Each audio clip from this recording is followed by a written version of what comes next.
नाम के शहर में तेजस अपनी पत्नी नीरू के साथ रहता था। पति पत्नी दोनों ही नौकरी करते थे। एक दिन तेजस गांव अपनी माँ के पास फोन करता है।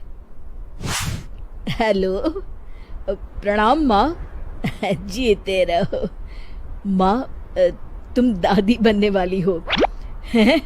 अरे वाह, ठीक है बेटा, मैं कल ही आती हूँ। जब माँ जी शहर पहुंची तो बेटे बहू ने बहुत अच्छे से स्वागत किया। लीजिए माँ जी, चाय। अरे गर्मा गर्म पकोड़े ले आओ माँ के लिए। नीरू रसोई में गई और 2 मिनट में ही पकोड़े ले आई। जी ये लीजिए। बहू जादू से बनाए हैं क्या? अभी तो रसोई में गई थी। यम्मी। माँ जी, शीला रसोई में पकोड़े तल रही है, मैं बस लेकर आई। हे भगवान, मेरा धर्म भ्रष्ट कर दिया तूने। अब तो गंगा जल से शुद्धिकरण करना होगा। दूसरे दिन, माँ जी मैंने नाश्ता बना दिया है, ऑफिस जा रही हूँ। पर अभी तो घर का सारा काम पड़ा है। शीला आती ही होगी, झाड़ू पोछा बर्तन कपड़े वो सब कर लेगी। हमारे जमाने में घर का सारा काम हम ही करते थे। जी माँ जी, आप बहुत होशियार हैं, मैं घर ऑफिस दोनों नहीं संभाल पाती। तो जरूरत क्या है घर से बाहर जाकर चाकरी करने की? वैसे भी घर का काम खुद करने से घर में बरकत आती है, समझी? पर माँ जी। पर वर कुछ नहीं, इस महीने की पगार मिले फिर ऑफिस बंद है। हाँ। रात को नीरू तेजस से कहती है, सुनिए जी, माँ जी बोल रही थी कि मैं नौकरी छोड़ दूं। वैसे ठीक ही तो है, अभी तुम्हें आराम की जरूरत है। फिर भी आराम कहाँ, शीला को छुड़ाने के लिए बोल रही थी। तो अब 24 घंटे में इतना काम तो कर ही सकती हो। पर जॉब पसंद है मुझे, घर पर मन नहीं लगेगा। अगले दिन जब दोनों ऑफिस के लिए निकल रहे थे, मेरी तो कोई कीमत ही नहीं है इस घर में। माँ जी, आजकल महंगाई बहुत है, रहन सहन भी बदल गया है, दोनों नौकरी करते हैं तभी ठीक रहता है।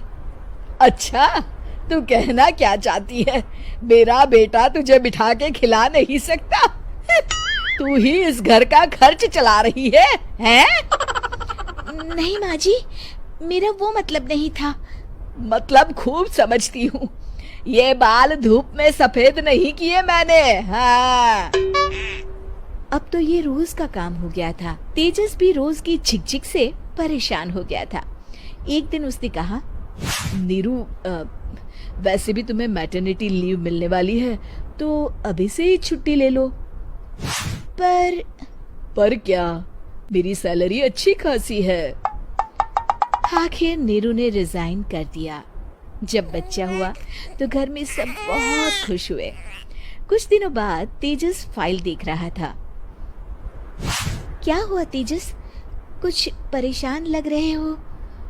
हाँ, वो हमारी जितनी सेविंग्स थी वो तो हॉस्पिटल में और छठी के फंक्शन में खत्म हो गई है नीरू। और अभी वैसे मंदी चल रही है तो मैं बोल रही थी कल मुन्ना को हेपेटाइटिस का टीका लगवाना है। नीरू, क्या पोस्टपोन नहीं कर सकते? नहीं जी, बिल्कुल नहीं। अब तेजस को समझ में आ रहा था कि उससे गलती हुई है। पैसों की कमी का असर घर के माहौल पर भी पड़ रहा था। अगले दिन, बेटा मेरा चश्मा और ये दवाइयाँ ले आना, पर्चा देते हुए माँ जी ने कहा। जी। तेजस, मुन्ना के लिए दूध का डिब्बा और डायपर भी ले आना, और ये किराने के सामान की लिस्ट है, इसे भी लाना है। तेजस गुस्से में लिस्ट मरोड़कर फेंकता है और चिल्लाता है, पैसे क्या पेड़ पर उगते हैं? ये ले आना, वो ले आना। अरे पर ये जरूरत का सामान ही है। वो गुस्से में बिना कुछ कहे ऑफिस चला गया। अरे लंच तो ले जाइए।